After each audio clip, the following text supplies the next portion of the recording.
चलो बच्चों स्टार्ट करते हैं हम अपनी क्लास पे। ठीक है, तो देखो कल हमने बेटा मोल कॉन्सेप्ट में कुछ न्यूमेरिकल्स कराए थे और मोल की theory last to last lecture में हुई थी।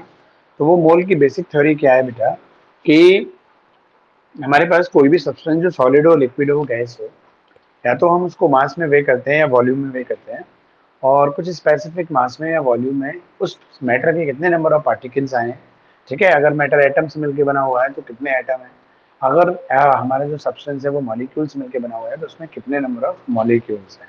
ठीक है, तो एक फिक्स्ड एवोगाड्रो नंबर बना 6.022 इंटू 10⁻23, चाहे वो एटम्स हो दैट इज इक्वल टू 1 मोल, है ना। चाहे कोई सब्सटेंस मॉलिक्यूल से मिलकर बना हो तो सेम 6.022 इंटू 10⁻23 मॉलिक्यूल्स वो 1 मोल कहलाते हैं। और 10 इतने ही सेम क्वांटिटी एटम्स हो तो भी 1 मोल, है ना।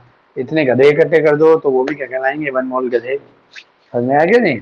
तो ये पार्टिकल से मतलब है इनका, मतलब पार्टिकल से मतलब एंटिटी से, पीस से मतलब है। ठीक है ना, क्लियर है। जिसमें मास, मोल और नंबर ऑफ पार्टिकल का रिलेशन है। आज कुछ ऐसे न्यूमेरिकल एक करा देते हैं सिंपल, जिसमें वॉल्यूम, मोल और नंबर ऑफ पार्टिकल का रिलेशन है। ठीक है बेटा, तो इसमें देखो एक न्यूमेरिकल दे रखा है, find out the moles and number of oxygen molecules and atoms in 1.12 litre. ठीक है ना, दो न्यूमेरिकल जो इसमें दे रखा है वो कितना दे रखा है देखो हमारे पास। जो क्वेश्चन है, मैं क्वेश्चन लिख देता हूँ एक बार आपको कि क्या दे रखा है। Find out number of moles, molecules and atoms in 1.12 liter of O2 gas.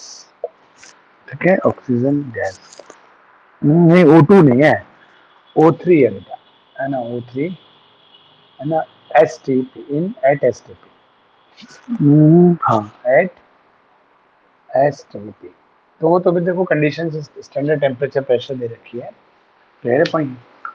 तो अब जल्दी से देखते हैं बेटा, देखो ये न्यूमेरिकल कैसे है, इसमें कई सारी चीज पूछी है हमारे पास कि हमें ऑक्सीजन, सॉरी O3 गैस है, उस O3 गैस का एक वॉल्यूम दे रखा है 1.12 लीटर। ठीक है बेटा, और उस गैस में मान लो आपने कोई चैम्बर है ना, और आपने मान लो इधर बनाया, तो मान लो आपने कोई चैम्बर लिया, बॉक्स लिया, है ना, और उस बॉक्स में O3 गैस को भरा। ठीक है, उसमें O3 गैस के मॉलिक्यूल होंगे बेटा, है ना। O3 क्या है भाई, 3 ऑक्सीजन एटम मिलकर क्या बनाते हैं, एक मॉलिक्यूल बनाते हैं। तो वो O3 के मॉलिक्यूल्स हैं। तो आपको ये बताना है कि इसमें जो आपने ये जो गैस भरी है पूरी, इसका वॉल्यूम कितना है, वॉल्यूम ऑफ गैस जो है बेटा, है ना, that is equal to 1.12 litre. तो इसमें O3 गैस के कितने नंबर ऑफ मोल्स हैं, कितने नंबर ऑफ मॉलिक्यूल्स हैं और कितने नंबर ऑफ एटम्स हैं। ठीक है बेटा, ये आपको बताना है। तो देखो सिंपल सा फंडा है, हमने वही क्वेश्चन जो दे रखा है कि क्या फाइंड आउट करना है जी, मोल फाइंड आउट करना है। मोल के अंदर मॉलिक्यूल होते हैं, मोल के अंदर ही एटम होते हैं। और किसकी हेल्प से, वॉल्यूम। तो आपने हमारे इस पे रिलेशन, है ना, पे रखा, या आप वही जो बुक वाला तरीका था, दोनों तरीके से देख लेंगे। तो जो बुक वाला तरीका होता है देखो, उसमें सिंपल सा फंडा है, क्या करते हैं हम, क्लियर, कि भाई हमारे पास देखा हमने वॉल्यूम, वॉल्यूम के अंदर मोल्स, तो पहले वॉल्यूम और मोल का रिलेशन देखा। तो देखो हमारे पास क्या रिलेशन होता है ना, मोल बराबर आपके पास गिवन वॉल्यूम, है ना, अपॉन में क्या होता है, मोलर वॉल्यूम। ठीक है बेटा, मोलर वॉल्यूम ये आपका होता है। तो आपने लगा दिया, आपने लगाया भाई गिवन वॉल्यूम कितना है, 1.12, है ना, लीटर। और मोलर वॉल्यूम आपको पता है फिक्स्ड होता है, वो कितना आता है, 22.4 लीटर। वो तो कोई सी भी गैस हो बेटा, सबका यही होता है। अब आप इसको डिवाइड करोगे तो देखो क्या बन जाएगा, है ना, आप बताओ ये। तो हमारे पास जो मोल बराबर आएंगे वही देखो, है ना। तो हमारे पास एक नीचे डिवाइड करके क्या, डिवाइड में मतलब नीचे 10 बढ़ जाएगा। ठीक है, तो हमारे पास क्या हो, ये सीधे सीधे इससे 2 टाइम्स गया तो क्या हो गया, 1/20 हो गया बेटा। तो हमारे मोल्स कितने निकाले, 1/20, और इसको अगर डिवाइड करोगे तो आप, तो 0.00 लगाने से कुछ भी नहीं हो, फिर एक जीरो बढ़ाया, है ना, तो 0.05 मोल्स आ गए बेटा हमारे पास। तो पहली चीज तो निकल के आ गई कि भाई इतने वॉल्यूम में हमारे मोल्स कितने हो गए। ठीक है, आगे भाई अब देखो मोल में ही क्या होगा, ये बेसिकली क्या है, पहले तो O3 है ना सारे। ये मान लीजिए मैं कहूँ तो ये तो क्या है हमारे पास, इस टाइप से O3 मॉलिक्यूल ही तो है बेटे सारे, है ना, क्लियर। O3 मॉलिक्यूल, O3 की फॉर्म में ही तो बेटा ये ओजोन गैस प्रेजेंट है। तो अब ये मोल्स तो आ गए, अब हमारे पास है इस मोल में क्योंकि हमें तो इस वॉल्यूम में बेसिकली मोल बताने थे, मोल बता दिया, नंबर ऑफ मॉलिक्यूल भी बताने ऑक्सीजन गैस के। तो देखो वही सिंपल सा फंडा, कोई भी चीज हो बेटा, 1 मोल ऑफ है ना O3 कंटेन्स, ठीक है, वो कितना आता है 6.022 इंटू 10⁻23। ठीक है क्या भाई, ओजोन गैस मॉलिक्यूल से मिलकर बनी है, तो इसमें कंस्टिट्यूएंट पार्टिकल क्या आएंगे, मॉलिक्यूल्स ऑफ O3 आएंगे, नहीं आएंगे। 1 मोल ऑफ O3 कंटेन्स, और 1 मोल में तो इतने हैं बेटा, तो 0.05 मोल्स में कितने होंगे, ठीक है। तो ये हमारे पास क्या बन जाएगा, 0.05 इंटू 6.022 इंटू 10⁻23। ठीक है बेटा, आ गया। अब इनको आप मल्टीप्लाई कर दो, है ना, तो आप 5 से, देखो ये तो वैसे का वैसे रहेगा 10⁻23, क्लियर, बस इसको 5 से मल्टीप्लाई कर दो, तो 5 टू सा, है ना, यहाँ से करो आप, 5 टू सा 10, क्लियर, और 1 कैरी करेगा, 5 टू सा 10, 1 11, 1 कैरी किया, 1 यहाँ आ गया, ठीक है, और 5 6 30, क्लियर। तो इस तरीके, और डेसिमल देखो 3 ये रहे बेटा, और 2 ये रहे, टोटल 1 2 3 5 ये आ गया 0.3। और देखो हम आपको साइंटिफिक नोटेशन सिखा चुके हैं, है ना, कोई भी जब हम आंसर लिखते हैं तो वो किस में लिखते हैं, हमेशा साइंटिफिक नोटेशन। अब समझ में आया आपको साइंटिफिक नोटेशन क्यों सिखाया गया था, क्योंकि अभी देखो डेसिमल 1 1 to 9 तक की किसी, है ना, नॉन जीरो डिजिट के बाद होना चाहिए, है ना, तो वो कब आएगा बेटा, जब मैं इसको 10 से मल्टीप्लाई करूं और इसको 10 से डिवाइड कर दूं, ठीक है। तो जब मैं इसको 10 से, मैं इधर आगे की तरफ मल्टीप्लाई कर देता हूँ, ठीक है। अब जब मैं इसको 10 से मल्टीप्लाई करूंगा तो ये चीज क्या बन जाएगी, ये टर्म, ये 3.0110 बन जाएगा बेटा, क्लियर। और इसको मैं इधर लेके जाऊंगा, ये नीचे से ऊपर जाएगा, तो ये क्या बन जाएगा, 10⁻22 बन जाएगा। तो इस तरीके से हमारे पास क्या आ गए, इतने, है ना, मॉलिक्यूल्स ऑफ O3 आ गए। हाँ जी बच्चों, जितने भी बच्चे प्रेजेंट हैं, आप मुझे बताओ उनको, ये मोल्स तो सिंपल है ना, कोई इतना बड़ा इशू नहीं है। मॉलिक्यूल्स जो निकाले हमने, भाई तो कोई 1.12 लीटर में मोल्स भी बताने, मॉलिक्यूल्स भी बताने, एटम्स भी निकालने, तो हम डायरेक्ट एटम पे नहीं गए, क्योंकि बेटा देखो मोल में मॉलिक्यूल होते हैं, भाई ये O3 क्या है, और ये तो मॉलिक्यूलर फॉर्म में है ना, तो पहले मॉलिक्यूल निकालो, और मॉलिक्यूल के अंदर एटम फिर बाद में निकालेंगे, ठीक है ना बेटा। तो पहले हमने इस वॉल्यूम में कितने मोल्स हैं वो निकाल लिए, और हम जानते हैं किसी भी चीज का 1 मोल ले लो बेटा आप, चाहे वो एटम्स हो, मॉलिक्यूल्स हो, आयंस हो, तो 1 मोल ऑफ O3 कंटेन्स इतने मॉलिक्यूल्स हो, है ना, O3, सो दैट 0.05, है ना, मोल्स ऑफ आपके O3 कितने कंटेन करेंगे, वो आपके पास ही आ गया। बताओ यहाँ तक तो बताओ, किसी बच्चे को कोई दिक्कत तो नहीं है। हाँ जी नीरज बेटा, Neeraj, Neeraj, are you getting my voice. हाँ जी नीरज, बताओ बच्चों, यहाँ तक तो कोई इश्यू नहीं है ना। चलो अब आगे बढ़ते हैं बेटा, हम किस पे, क्लियर है कि किसकी तरफ बढ़ते हैं। अब हम आगे, अब हमें एक चीज और, दो चीजें तो पता कर ली बेटा हमने, हमने मोल्स काउंट करने थे, हमने वो कर लिया, हमें मॉलिक्यूल्स काउंट करने थे, हमने वो कर लिया। अब बारी आई बेटा किसकी, एटम्स की, क्लियर है। तो अब एटम्स की तरफ बढ़ते हैं। तो आप देखते हो बेटा जो O3 का 1 मॉलिक्यूल होता है ना, दैट कंसिस्ट 3 ऑक्सीजन एटम्स। यही तो होता है, 3 ऑक्सीजन एटम्स मिलके क्या बनाते हैं, है ना, आपके 1 ऑक्सीजन मॉलिक्यूल बनाते हैं, नहीं बनाते हैं। तो अब मैं सिंपल लिख सकता हूँ कि जी 1 molecule of O3 contain 3 atoms of oxygen, ठीक है। सो दैट अब हमारे पास मोल मॉलिक्यूल्स कितने आए बेटा, 3.011, ठीक है, into 10⁻22 molecules of O3 contains, तो 3 into 3.011 into 10 to the power क्या हो जाएगा 22, और जब आप इसको मल्टीप्लाई करोगे तो क्या बन जाएगा 330 और 9, ठीक है, इंटू 10 टू द पावर क्या हो जाएगा 22। ये क्या चीज़ है हमारे पास बेटा, एटम्स ऑफ ऑक्सीजन,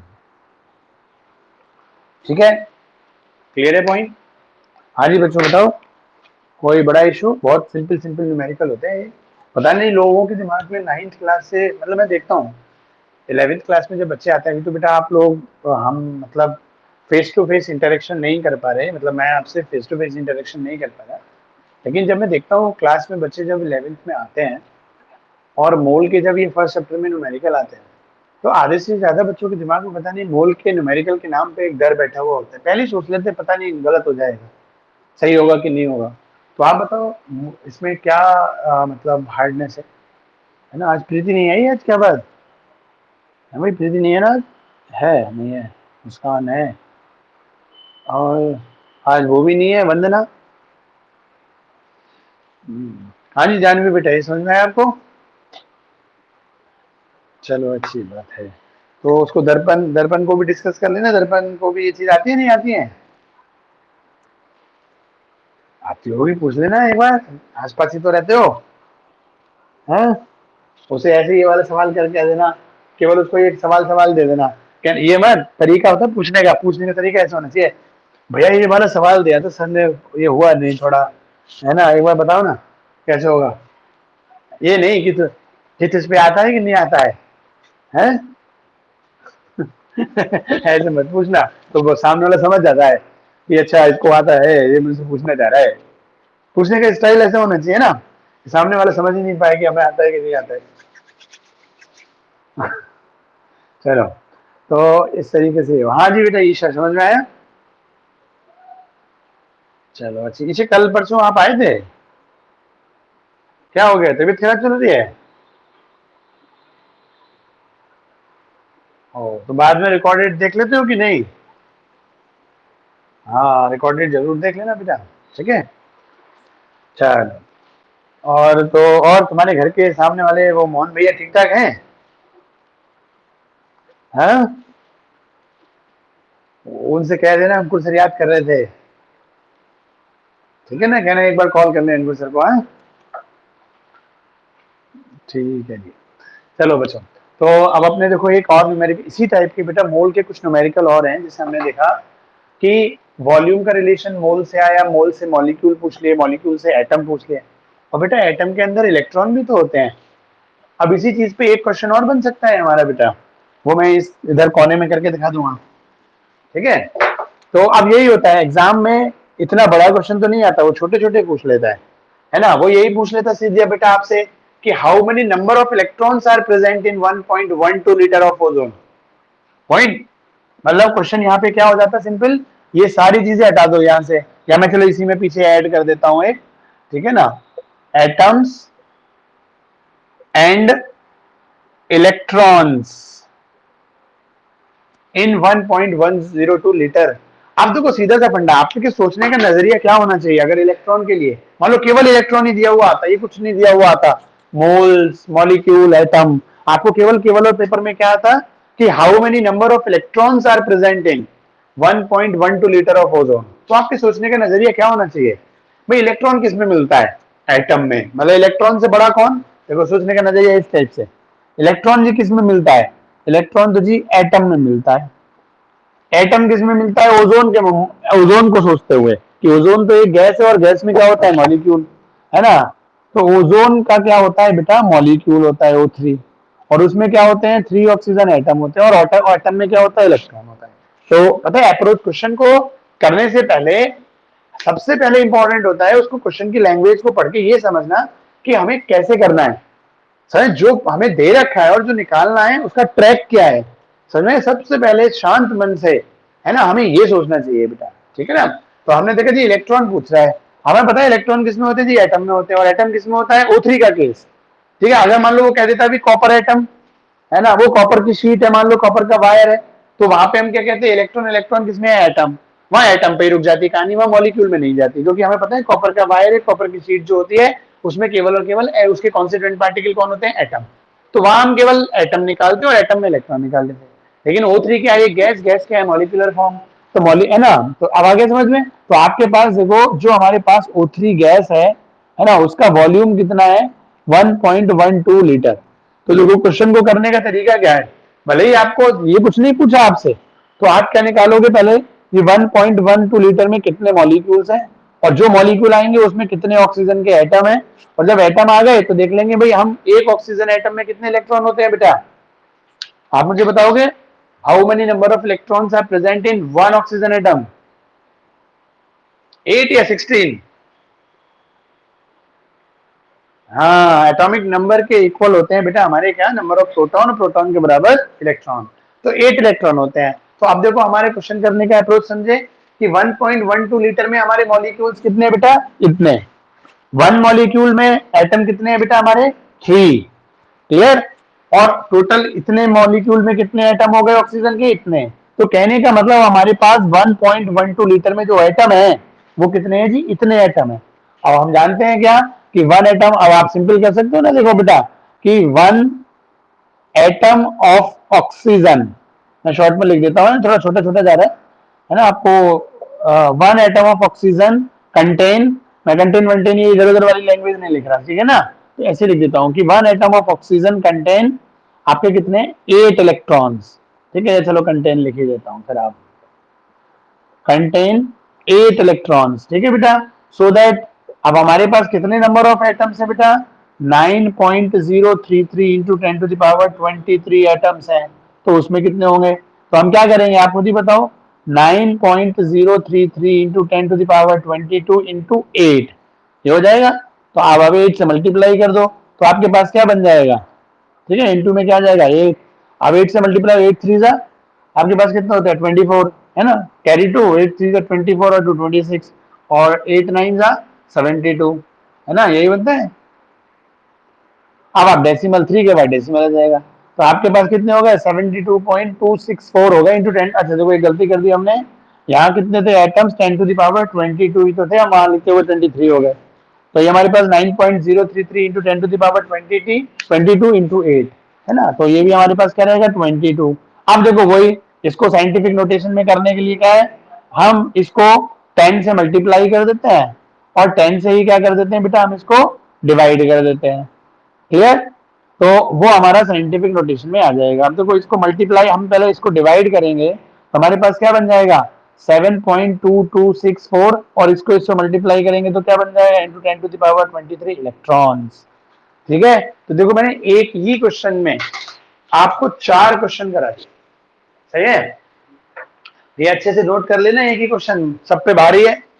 अब आपकी बुक्स में आप देखना ये अलग अलग दे रखे होंगे, किसी बुक में दे रखा होगा कि इतने वॉल्यूम किसी भी गैस का दे रखा होगा बेटा, CH4 का, अमोनिया का, CO2 का, है ना, O2 N2 पता Cl2 किस किस का दे सकता है, कि इतने वॉल्यूम में कितने मॉलिक्यूल्स होंगे क्लोरीन गैस के, ठीक है, किसी न्यूमेरिकल में पूछ लेगा, है ना, how many number of atoms are present in this volume of the gas, clear, इस गैस में कितना आपके पास क्या है बेटा नंबर ऑफ एटम्स हैं, कोई पूछ लेगा मॉलिक्यूल्स हैं, कोई पूछ लेगा इलेक्ट्रॉन्स हैं, ठीक है बेटा, आगे समझ में कोई इशू।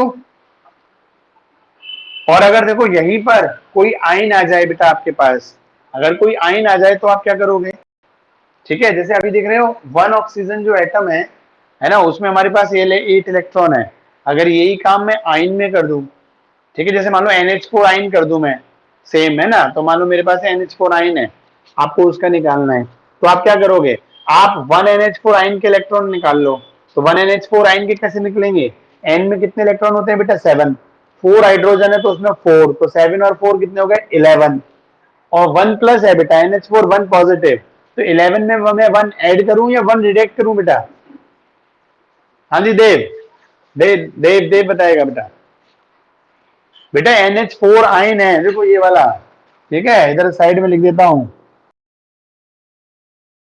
है ना, तो इसके 1 आयन में कितने नंबर ऑफ इलेक्ट्रॉन्स होंगे देव बेटा, यहाँ इधर देख के बताओ,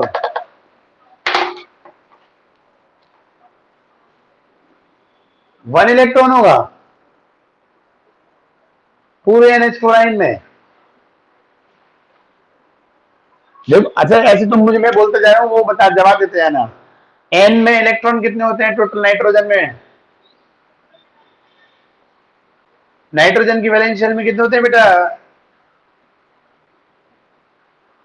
नाइट्रोजन का एटॉमिक नंबर देव कितना है 7, तो जो एटॉमिक नंबर होता है उसी के बराबर बेटा प्रोटॉन और उसी के बराबर इलेक्ट्रॉन, तो नाइट्रोजन में 7 एटॉमिक नंबर है तो बेटा 7 इलेक्ट्रॉन हो गए, ठीक, आप बताओ हाइड्रोजन में कितना इलेक्ट्रॉन होता है 1, कितने हाइड्रोजन है टोटल हमारे पास, तो टोटल 4 हाइड्रोजन में 4 इलेक्ट्रॉन हो गए, तो 4 इसमें हो गए 7 इसमें हो गए, टोटल कितने हो गए 11, अब 1 पॉजिटिव का मतलब क्या, इसने इलेक्ट्रॉन लॉस किया कि गेन किया,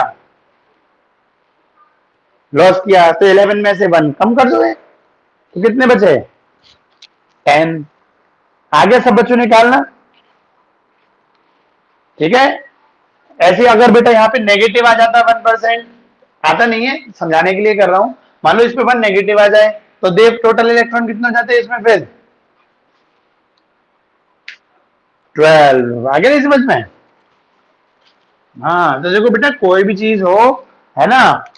हमेशा, मतलब मैं आपसे नहीं कह रहा, सभी बच्चों से के लिए कह रहा हूँ कि कभी भी कोई चीज आए, कोई चीज आपको नहीं आती, तो टीचर से आगे पीछे डिस्कस कर लो। मान लो आप क्लासरूम में नहीं कर पाए, मान लो मैं कोई चीज पढ़ा रहा था, क्योंकि एक बार जो चीज हमारी अटक जाती है ना, वो आगे की 10 चीज हमें समझने नहीं देती। फिर जब हमें वही बेसिक छोटी सी चीज आई नहीं, उसके बेसिस पे 10 चीजें थी, वो आपको कोई भी चीज समझ में नहीं आएगी। और जब एक बार समझ में आना बंद हो जाता है, तो हमें सब्जेक्ट के में इंटरेस्ट डेवलप नहीं होता, हमारा डर बैठ जाता है। समझे, पता नहीं कैसे हो गया, कभी ये हो जाता है, कभी ये हो जाता है, ठीक है ना। तो कभी भी छोटे से डाउट आया करें, दूर किया करो, ठीक है। चलो, तो इस तरीके से देखो बेटा, हमारे पास ये एक क्वेश्चन हुआ, ठीक है। अब देखो ऐसे ही, और देखो क्या क्वेश्चन कराऊं एक आपको। हो, चलो इसमें देखो कुछ ऑब्जेक्टिव क्वेश्चंस दे रखे हैं, आपसे पूछता हूँ वन बाई वन, आप देखो जवाब देना आप उसके, ठीक है। नहीं, एक दे रखा है, the modern atomic weight scale, the modern atomic weight scale is based on, ठीक है। तो ईशा बताओगी, जो मॉडर्न एटॉमिक स्केल है एटॉमिक वेट का, है ना, modern atomic weight, atomic mass बोलो या एटॉमिक वेट बोलो, उसका मॉडर्न स्केल किस पे बेस्ड होता है। ऑप्शन दे रहा हूं, ठीक है। C12, सेकंड ऑप्शन है ऑक्सीजन 16, थर्ड ऑप्शन है हाइड्रोजन 1, मतलब हाइड्रोजन का मास जिसका 1 है, मतलब हाइड्रोजन वो H1, ठीक है ना, और कार्बन 13, मतलब हमारे चार ऑप्शन है, ठीक है। C12, C13, H1, है ना, और आपका एक ऑक्सीजन जिसका मास कितना है 16। तो मॉडर्न एटॉमिक वेट का स्केल किस पे बना है नी ईशा। तो एटॉमिक वेट हम जो मॉडर्न डेफिनेशन बनी है, वो इन चारों में किस पे बनी हुई है। हाँ, नहीं, ये सबसे ओल्ड वाली है बेटा। हाँ, ठीक है, नहीं कोई बात नहीं, कोई बात नहीं, हाँ कोई इश्यू नहीं। तो देखो, सबसे पुरानी जो है वो H1 पे है, मतलब हाइड्रोजन जिसका मास 1 था। उसके बाद बेटा मैंने आपको पढ़ाया नहीं था, एक्चुअली मैं ये क्वेश्चन क्यों उठाया आपसे, इसमें एक्सरसाइज में देखा, मैंने आपको ये पढ़ाया था कि सबसे पहले हाइड्रोजन जो रिलेटिव मास निकालते थे हम, वो हाइड्रोजन के बेसिस पे निकालते थे।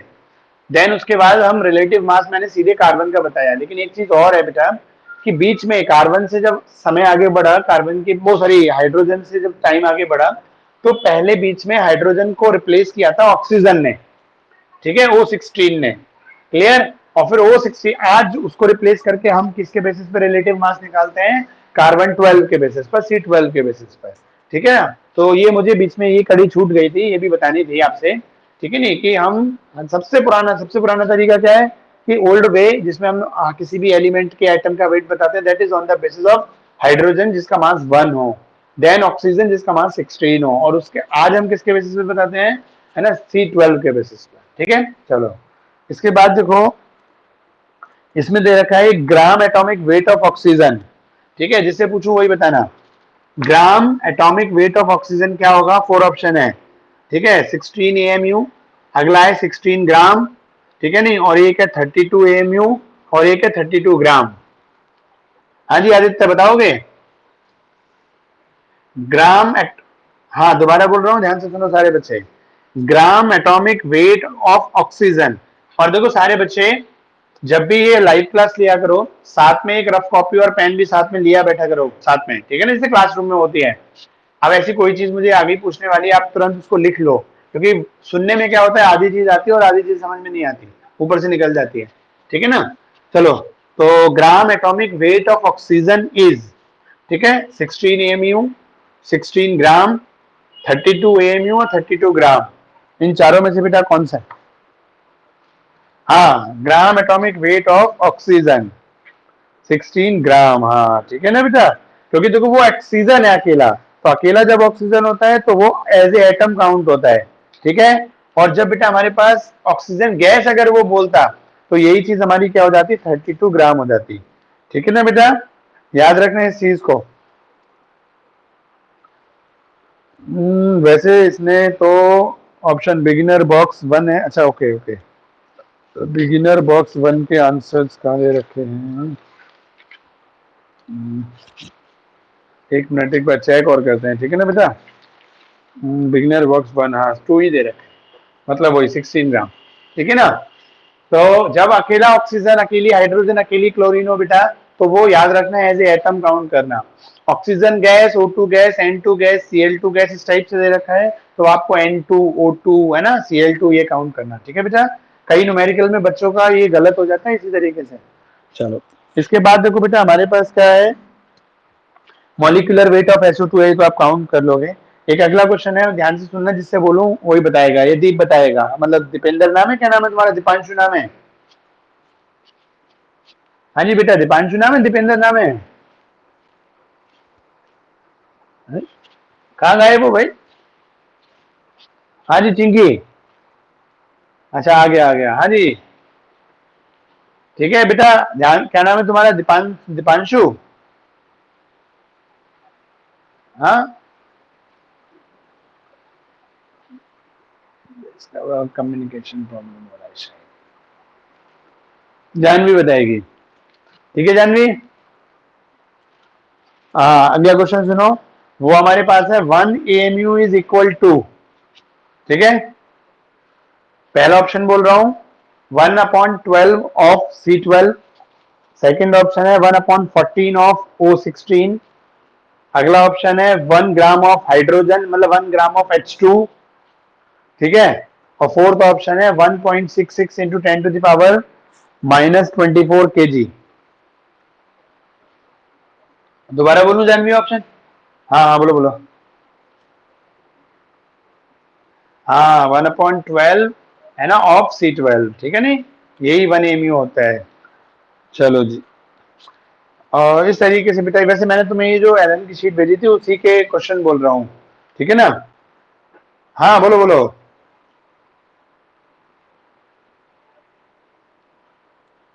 प्रदीप वाली पहले भेजी थी हैं? हाँ हाँ, वो एक्चुअली जिस दिन एक दिन तुम आई नहीं थी, है ना, आपके उसी दिन ये चीजें क्लियर करी थी बेटा। उस दिन हमने यही बताया था कि जब तक ना हमारे पास बेटा देखो रिलेटिव मास था, एक्चुअल में जब हम रिलेट करके चीजें निकाल रहे थे शुरुआती दौर में, हाइड्रोजन और ऑक्सीजन है ना, से जब कार्बन आया था, जब हमारे पास एक्चुअल मास नहीं थी बेटा एटम्स के शुरुआती दौर में, तब साइंटिस्ट लोगों ने इसको 12, मतलब C12 का एग्जैक्ट क्या मिला उनको लगा, मतलब पूरे का निकाला उन्होंने, क्या था देखो वो थोड़ा हाइपोथेटिकल चीजें थी, कि जैसे उन्होंने कार्बन का ओवरऑल देखा जी कितना होता है 12 पॉइंट समथिंग जो भी आया था फ्रैक्शन में कुछ, कि उन्होंने देखा जी अप्रोक्स मतलब मैक्सिमम पार्ट जो है वो C12 प्रेजेंट है, 99 पॉइंट समथिंग वो है, तो उसी वाले का मास, भाई देखो किसी चीज का मास टोटल इतना है और उसमें 99% कोई चीज हो, तो हम एक आइडिया निकालेंगे कि भाई जब टोटल 12 पर 12 जो 12 पॉइंट समथिंग मास आ रहा है इस पार्टिकल का, इस एटम का, और उसमें 99% केवल ये C12 वाला है, तो ये जो 12 मास होगा उसमें मेजर रोल किसका होगा, C12 वाले का होगा। तो उन्होंने उसके इक्विवेलेंट करके उसको C12 निकाल लिया, उसका मास 12 निकाल लिया, ठीक है, और उसको 12 से डिवाइड करके 1 लगा दिया, 1 को हाइड्रोजन के इक्विवेलेंट कर दिया, ठीक है। फिर जब समय आगे बढ़ा और स्पेक्ट्रोस्कोपी से बेटा हमें ये चीजें क्लियर हुई, ये आप सेकंड चैप्टर में बेटा सीखोगे, जब स्पेक्ट्रम वगैरह, उस दिन भी तुम्हारी वाली हाइपर फाइन वाली चीज पे मैंने कहा था स्पेक्ट्रो से ये चीजें आएंगी, ठीक है। तो स्पेक्ट्रो से ही हमें, जब से कोई जो मॉलिक्यूल बनता है, एटम्स बनता है, उसकी कितनी एनर्जी होती है, उसके बीच में कितने बॉन्ड होते हैं, है ना, 1 1 की शेयरिंग है, 2 2 की शेयरिंग है, इलेक्ट्रॉन लॉस गेन किया, ये सारी बातें बेटा स्पेक्ट्रो के जो स्पेक्ट्रम डायग्राम्स होते हैं बेटा उससे आती है हमारे पास, ठीक है। तो जब ये स्पेक्ट्रोस्कोपी क्लियर हो गए, मतलब बन गए, और इसके बेसिस पे हमने डिफाइन करना चालू किया, तब हम एटम का एग्जैक्ट वेट बता पाए, ठीक है। तो जो मैंने एलन के नोट्स भेजे हैं या जो मैंने प्रदीप की बुक में भेजे हैं, आप देखना उसमें दोनों में ये दे रखा होगा, ये आपको 1.66 समथिंग मिला होगा, है ना, यही बताना चाह रही हो बेटा, है ना। हमने क्या करा था वो मैंने फिर अगले दिन पूरा, अगर आप रिकॉर्डेड वीडियो देखना उसमें पूरा बताया था कि उन्होंने क्या करा, C12 का एक 12 ग्राम का पीस लिया और स्पेक्ट्रो के थ्रू उनको ये पता था कि भाई एक का जो मास आया है वो 1.66 into 10 to the power something था, ठीक है। तो उसके बेसिस पे जो भाई एक C12 का मास, तो आप, मैंने कहा सबसे बड़ा कंफ्यूजन यही है आप लोगों के दिमाग में जो बनेगा, मैंने उस दिन वीडियो में भी ये बात बोली थी कि कहा तो हम C12 के एक एटम का मास 12 मान रहे थे, एग्जैक्ट 12, और अब तो ये 1.66 रह गया, ठीक है ना बेटा। लेकिन उसमें 10 की पावर का चक्कर था, क्योंकि बाद में क्या होता है हमारे एटम्स की रेडियस तुम्हें पता है बहुत छोटे होते हैं ना, 10⁻⁻11 टू -13 मीटर सेंटीमीटर रहता है ना, तो इतने सारे छोटे एटम्स हैं, उसका जब मास आप इनको कलेक्टिव करोगे तब एक वो मेजरेबल अमाउंट बना, तो स्पेक्ट्रो से वो निकाला गया, एक्सपेरिमेंटली प्रैक्टिकली निकाला गया। वो क्या था पहले शुरू में, है ना, वो रिलेटिवनेस के थ्रू, हाइपोथेटिकल, आधा रिलेटिव था आधा हाइपोथेटिकल चीजें थी, समझ में आ गई नहीं बेटा। तो मैंने उस दिन बताया था बच्चों को ये कि बेटा इसमें कंफ्यूज मत हो ना, है ना। आपको दोनों विजन क्लियर रहने चाहिए कि जब हम रिलेटिव तरीके से बता रहे थे तब इतना था, लेकिन जब एग्जैक्ट मास आया, एक्चुअल मास आया, है ना, एब्सोल्यूट भी बोलते हैं, एब्सोल्यूट मास, है ना, वो स्पेक्ट्रो के बाद में जब आया तो वो 1 पॉइंट वो इतना आया। ठीक है ना बेटा, क्लियर?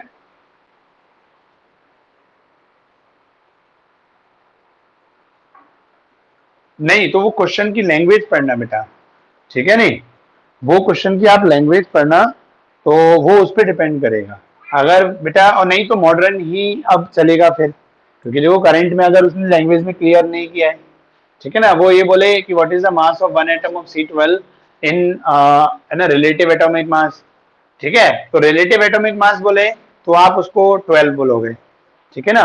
और वो बोलता है what is the mass of one atom of C12 in actual, है ना, या एब्सोल्यूट एटॉमिक मास, ठीक है, तब आप उसको 1.66 में करोगे। वैसे उसको देखो कोई भी कंपटीशन में पूछेगा तो उसको ये क्लियरेंस देते हैं, ठीक है नहीं बेटा, हाँ जी देता है। 1 AMU में तो वही आएगा बेटा, 1 अपॉन, क्योंकि जो AMU की डेफिनेशन बनी है वो तो तभी बनी थी ना, रिलेटिव टाइम पे, तो उसमें तो वही आएगा 1/12 इंटू C12, ठीक है ना, ठीक है आदित्य।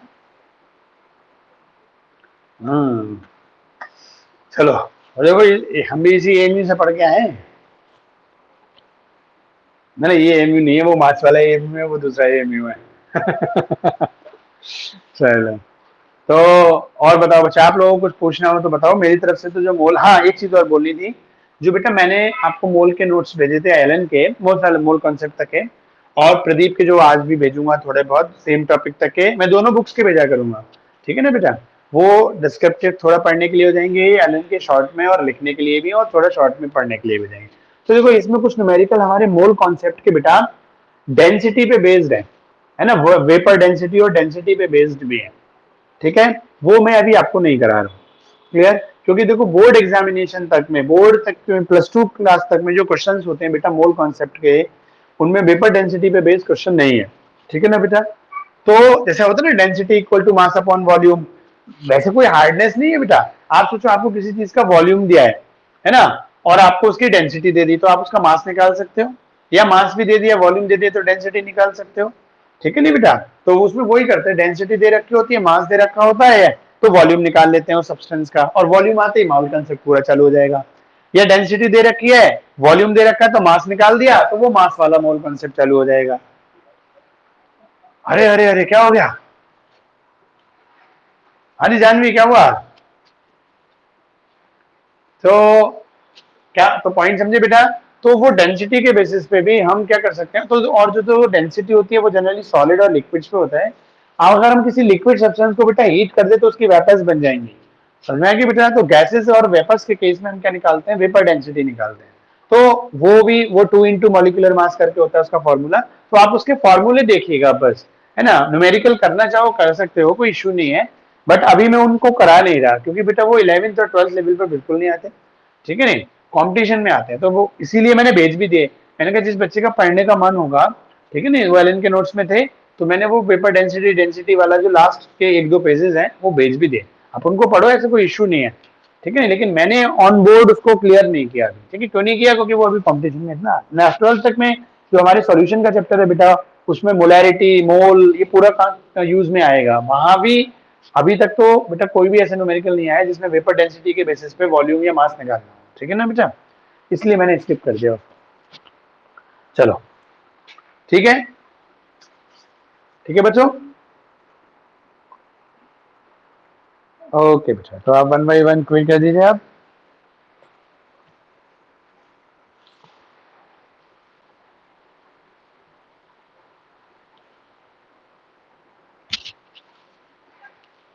ठीक है विक्रांत बेटा कर दो क्विक।